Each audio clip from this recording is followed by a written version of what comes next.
Yeah. Okay, thank you. Thanks for everyone coming here. My name is Laura Nee, and I am Mr.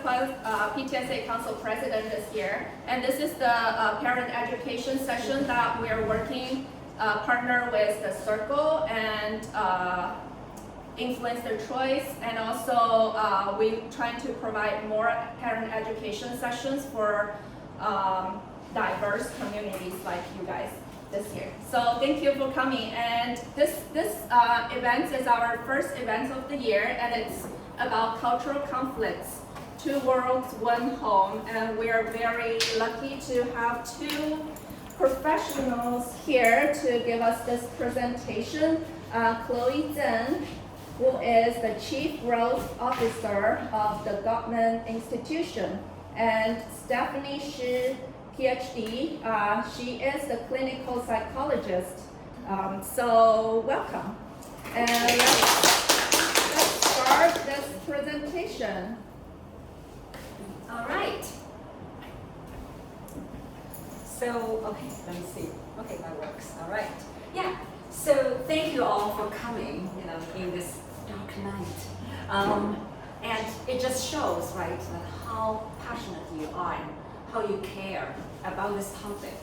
And we had lots of people who signed up, really kind of exceeded our expectations. So today, we're going to talk about 3 key topics. First, what are some of the common conflicts we see in families, right, immigrant parents with the first generation children?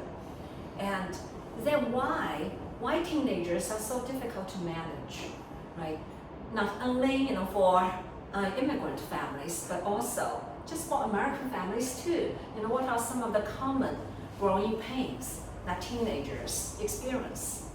And then, thirdly, based on that understanding, how do we effectively communicate with our children and best support them in their growth?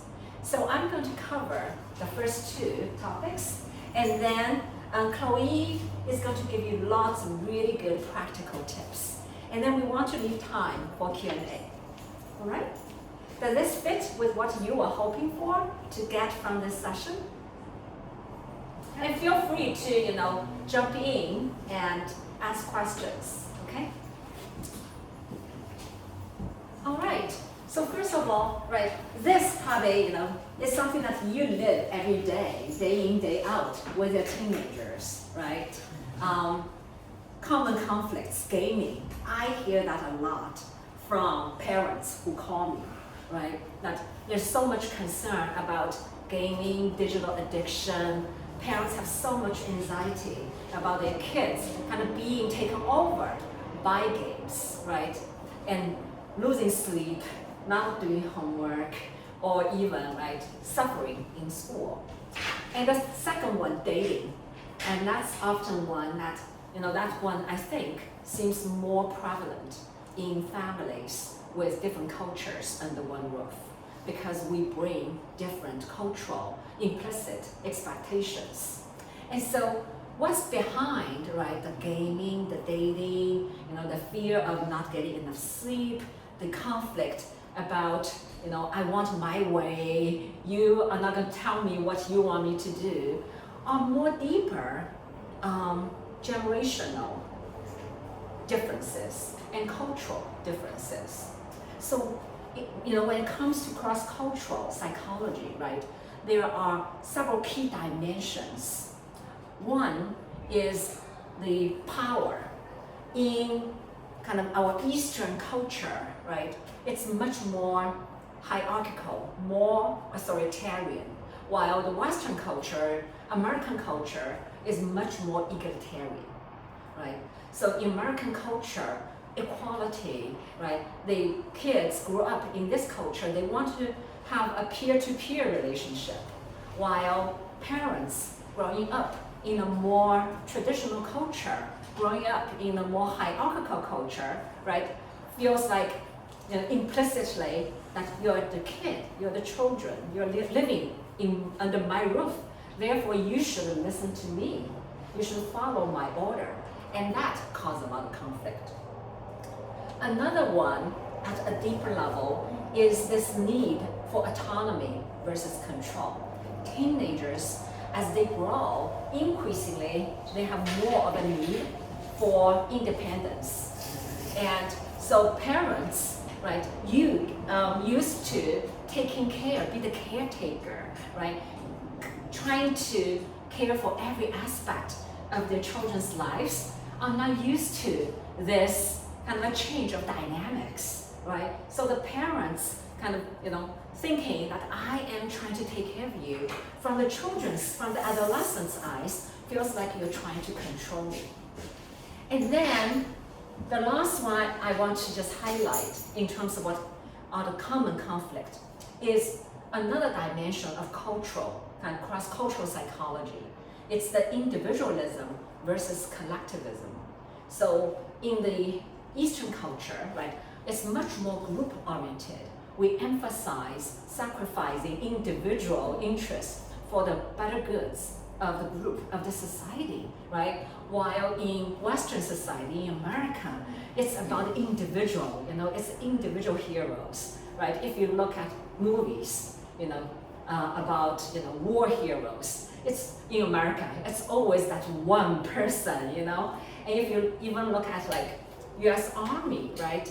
Even though it's a highly collective, kind of a bureaucracy, but the slogan they use to recruit is a few good men, right? It's about individualism. So there's that huge cultural conflict. And why teenagers, adolescents, right, are so hard to handle, right?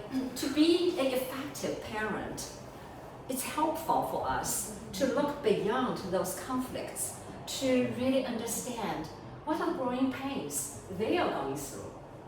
So for adolescents, right? Adolescent, by the way, is starting now at age 10, even 12. Before it was 14. So it has, kind of started earlier. And adolescence, that period now, it used to be like, oh, after 18, you're a grown-up. Not anymore. That there's now a concept called extended adolescence. That, adolescence goes till late 20s, parents. So be prepared, right? But during this period of time, they are growing, they are evolving from a kid to a grown-up, right? In that process, one of the things that's really important for them is to define their own identity. What does that mean? It's who am I? What are my values? What do I believe in? What do I care about, right? So that self-identity is developed by, in a way, pushing away other things. Self-identity is in relationship to others. So that's why they want emotional independence, right? Because they want to stand on their own 2 feet. They want to start to take care of themselves. That's part of their growth. It's part of them adulting. And peer relationship during this period of time becomes much more important than before. That they prefer to go to their peers to seek emotional support, to seek validation, than coming to parents. So they want to become less emotionally dependent on parents. They really, really are super sensitive to their peers, what their peers are giving them, are telling them. And so therefore, you see just really common the increased conflict with parents. And this conflict, it's not that they're intentionally trying to be difficult or trying to make you angry. This conflict is part of that growing. It's part of differentiation, part of them saying, I want to be me and I need to be different from you. So learning, understanding that that's part of the growth, right? Then, helps us to think about how do we be empathic with what they need. Behind the conflict, what do they need and how do we best support them. And Chloe will be talking more about what are those tips, those things we can do, how do we communicate more effectively. And cognitively, right, children, their brain, is going through rapid growth, but in an imbalanced way, and I'm going to talk a little bit more in the next slide. And the good news is, at this age, they also start to have more self-reflection. So they are not like what we as parents sometimes would think. They are just like, riding like on a skateboard with no brakes. No, they actually reflect, they start to reflect too. Because, right, it all connects to their need to really come to a better understanding of who am I.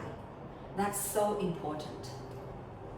So, talk about the adolescent's brain, right? Like all these, the growing pain, right? One central part of that stems from the brain. So in a simple way, right, we have two kind of brain, the emotional brain and the rational brain. The rational brain, which is the prefrontal cortex, PFC, right, that's the part for decision making, logical, reasoning, controlled, impulse, control, right, disciplined, focused, but the rational brain, the PFC, during adolescent years are still growing but not matured yet. It doesn't mature until age 25. While emotional brain, the limbic system, okay, where we have amygdala that kind of is super sensitive to rewards as well as signals of danger, right? This part of the brain is like growing rapidly. So the pace of the growth for the emotional brain totally surpass the growth or the maturity of the rational brain. So that's why adolescents, they are super sensitive to both criticism as well as actually praise. More recent research have shown that adolescents, their brain and the parents' brain actually have synchrony.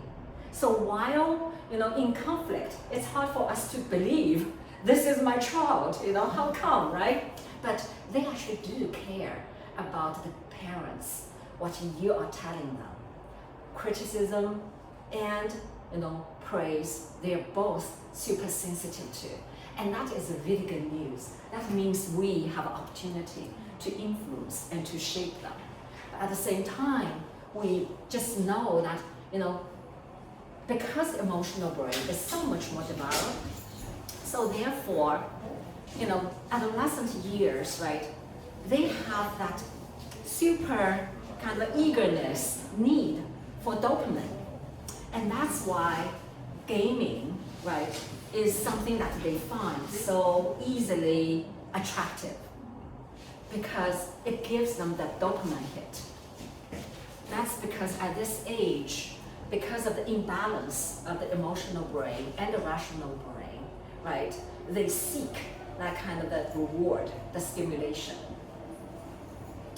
Let me pause and see if there are any questions before I pass it on to Chloe to talk about how then, based on this, we effectively communicate with our children.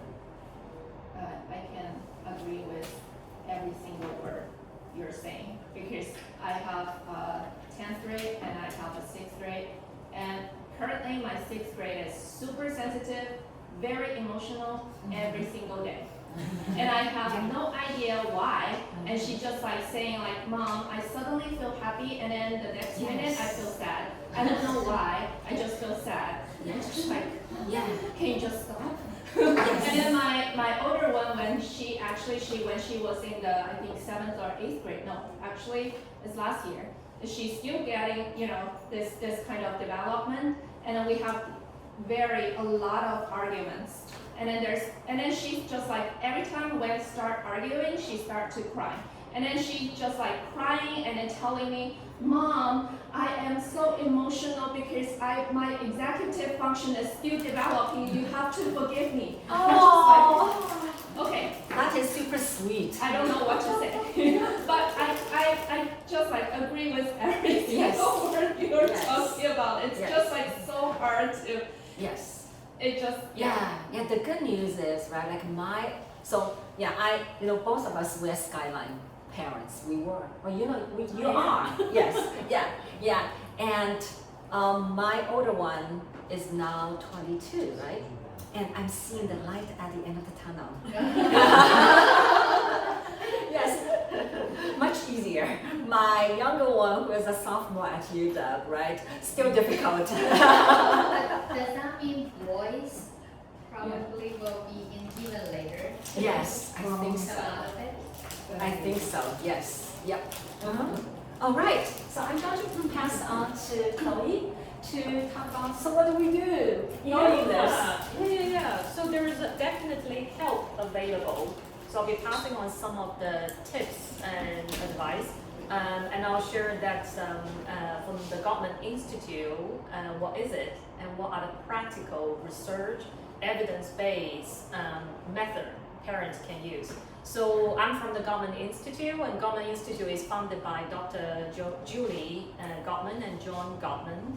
And this is a company focused more than nearly 50 years of research on relationship and the emotional intelligence. And it's across all types of relationship. So parenting, romantic, professional, your career. It's the #1 brand in the world in terms of the relationship psychology. So it is also taught in across 10 countries, 200 programs, 200 schools, and more than 300 programs in all the college. And so we have about 135,000 trained clinicians with the Gottman method and practice across 38 countries. So this is a lot of research has been done, and John and Julie Gottman has published more than 53 books, and many of them are New York Times bestsellers. So, and you can see there are, if you go onto the internet to find more information and tips, then all the major media will have interviews from them as well. So I will start with the quiz, and anyone can guess some numbers as a game to begin with. The first question I have for you is, what percentage do you think of the decisions are made emotions based? 80, 90, 80. 90, 80? 80. 80? 80. 80. We have a correct answer. It's 90%. 90% of decisions are emotions based. And then the next question I have is, these are based on the Gottman research. The first, how many minutes of a conflict discussion can predict with the rest of the conversation how it goes, with how much percent accuracy, and predict how stable or healthy of your relationship for how many years. From that first few minutes, so what that number do you think? How many minutes, what percentage accuracy it can predict, and how many years it will affect your relationship? 1 minute? 5 minutes. 5 minutes? 3 minutes. 3 minutes? And how many percentage accuracy do you think it can predict how that conversation will go? 90%. Let's see, 290. And how many years down the line based on that one conversation? 10. 5 and 10. Okay. You are very correct. Wow. So these are the research that we have done over so many years, that the first 3 minutes of a conflict discussion can predict with 96% accuracy how the conversation will end, and it will also predict your relationship with down the line, 6 years down the line. So that's why it's so important when Stephanie was talking about, there are conflicts, and when you have those disagreements, it works on all types of relationships. So how you start the conversation, how you handle those conflicts, and how you respond to it, and how do you recognize your emotion is flooding and you need to take a break or etc. It's really important because it's going to predict how your relationship is going to go for 6 years down the line. So there are tips and tools how to do that. So on how to build trust. Trust is so important, and Stephanie has already touched on that point. And there is a Gottman method called the magic ratio. The magic ratio is, imagine you have a bank, but this bank is managing your emotions. So it's called emotion bank. There's a magic potential, percentage from positive to negative. So in a conflict situation, you need to counter 1 negative interaction with 5 positive interactions. But in a non-conflict situation, that percentage will go up to 20 to 1. So it's really high percentage. And this is really key foundation in terms of a healthy relationship. So if you haven't paid attention to your positive to negative interaction with the other person, whether it's your children or whether it's your spouse or in your work relationship, you probably start to take a look at, do you have a healthy saving account in your relationship bank account or not? So what other things is counted as positive versus negative? And there are many examples, but small things could be if you give your child a hug, a praise, or saying, I'm so proud of you, or asking, how's your day today?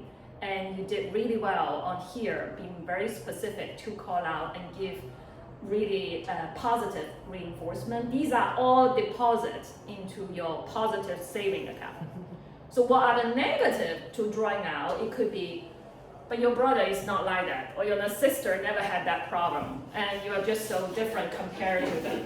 Or that when they are telling you, hey mom, I want to tell you something, you are looking at your phone, and whilst you are multitasking, but then your child is trying to have a conversation. That's negative, that drawing out. So it's really important to be intentional and to mindful that how to keep your emotion saving account healthy, because one day, especially when you have a conflict or you have a disagreement, you need to withdraw from your emotional bank account. And then the other thing is a bit for connection. This is also really important. There is, if you search later on the YouTube or internet, you will find there's TikTok has a really viral video about using the Gottman method to do a bird test. And the bird test is quite simple. It's anyone who has a relationship and could say, look at that bird out there, and just randomly. But that is actually an invitation to ask the other person that to connect with me and to look. So this test has only 14% failure prediction, but again, it's really high prediction on healthy and successful relationship. If the other person is responding that, oh, that's interesting, and I see that, and that is a really good connection, and you're responding. So and versus if someone is saying that, oh, just another bird, and then go back to the phone or to the computer or to whatever they are doing, then you should know that, okay, you lost the connection, the invitation the other person is asking for you. So in a children's case, this could be they are interested and they wanted to have a conversation with you, and how you are putting aside. Usually when my kids are talking with me, boys and girls, there was a question earlier, they are very different. So when my son is asking me something, and they need to have that the right moment they want to talk. And then, but when that moment comes, like they started to, whether it's testing or they are talking, then of course I'll put my computer down, whatever I was doing. Then I'll just give full attention to, yeah, tell me, how did it go? And you were not happy, you're sad about this, and what happened? And then the same with girls, probably it's more expressive and depends on kids. But then when they talk, do the same thing. Whatever you are working at that time, just pause, stop, sit down with your kid and then listen to what they are saying. And if they are labeling their expression or their feeling, like I'm really angry or I'm really sad, then it's an invitation for you to ask, so what happened? And tell me more about it. And it's a good thing, even if they say, I don't like this or I don't like something, that's really good. And if they are labeling that feeling is I feel sad or I feel angry and I feel frustrated, that's really good because they are putting a label and they're recognizing emotionally that's what they are going through. It's the moment when they stop talking to you about I feel angry, I feel sad, or the things I don't like, but they just stop, become really silent. That's the time you need to have an alert on what's happening and why there is a silent wall or stone wall that I need to really investigate and look into that. So raising an emotional intelligent child is really important, and but how to do that? Parents can play a really important role, and when parents are emotionally responsive, and their children will learn how to manage their own feelings. And when parents offer their children with empathy, which Stephanie also talked about and emphasized on, empathy is really important. You are helping them really to cope with the negative feelings like the anger, the sadness, the frustration or fear. And you are helping them to build bridges of loyalty and affection. And most importantly, when parents are accepting the kids who they are, then you are really building trust, and that is the foundation to have a really healthy relationship. So parents' role has evolved over the years because I remember there's someone said when kids are young, parents, of course, from when they're babies, and you just 100% providing care, and then feeding them and making sure they're healthy. And then when they're toddler, the parents are becoming like a tourist guide. You are just taking the kids everywhere and show them to the different places. And then when they are getting to the teenager phase, and then your role changing to become, okay, now I need to be a counselor, and I need to listen, and I need to be a therapist, and all the different type of roles. And then when they become into a young adult, now you serve as also as a bank. So you are providing finance to them as well. And someone also said, you also need to not to give them too much, otherwise they will just stop testing you or contacting you, all the practical tips. So so parents are changing our roles, and I think one of the fundamental role all these examples didn't talk about is how you are shifting your role from a caregiver to becoming an emotion coach. And by meaning what is an emotion coach is really you recognizing how your child is feeling, what emotions they are going through. Gottman method also has one of a really good tip about having an emotion map. The parents should have an emotion map. And this is almost like you clearly understand who your child, in your child's world, who are the person that's important to him or her, who are their friends, and what's their, how do they feel on certain subjects at school, and how do they feel with some of their friends or teachers or people who interact with them a lot. And a parent is shifting the role from providing food and providing all of these guidance and or giving instruction to really you are recognizing their feeling, and you are helping them and by creating a really safe, psychological safe environment for them to be who they are, because you accept who they are and you are helping them. So that is the emotion coach that we parents are already transitioning and doing that role. So there are lots of Gottman method and research resources is out there, and I only picked a few tips and advice, and here are lots of online resources, and on our website there is also a parenting parenting page where you can find all of the parenting tips and newsletter, etc. With that, I'm going to, these are some additional information that, Stephanie, do you want to talk about that? Sure, yeah. No, these are just some of the books that I would recommend that's helpful for parents. So, there are the emotional lives of teenager, the unconditional parenting, and this one is very popular, the nonviolent communication. And so it's in many languages. So parents, you can find it, in your own language too. And then here's some, mindfulness apps, popular apps. Mindfulness is really, really important, helpful, I think, to help teenagers as well as us parents. When we are in a conflict, Chloe used the word flooding. When we are flooded, right? When our heart rate is beating really fast, when we're getting mad, when our face is flushed, we're in this fight or flight mode. Do a little press pause by practicing mindfulness can help both you and your child to cool down. And then you can come back and engage to be an emotional coach.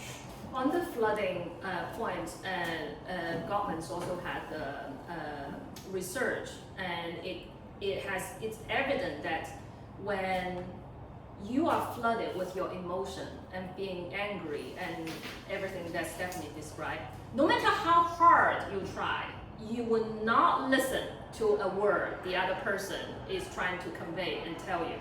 So the right thing is to practice mindfulness and recognizing that I'm flooded, so I need to take a pause. I'm going to go out and take a walk or whatever, do things that is suitable for you, and we'll continue the conversation later on. Yep. So I will actually sending the slides to you, so you don't need to take the pictures. It's hard to take pictures, but yeah, those are the stuff I'm gonna share with you guys. So yes. I think that's it. So yeah, so the presentation is end, but we will start to do the QA now. So I'm stop recording. Thank you.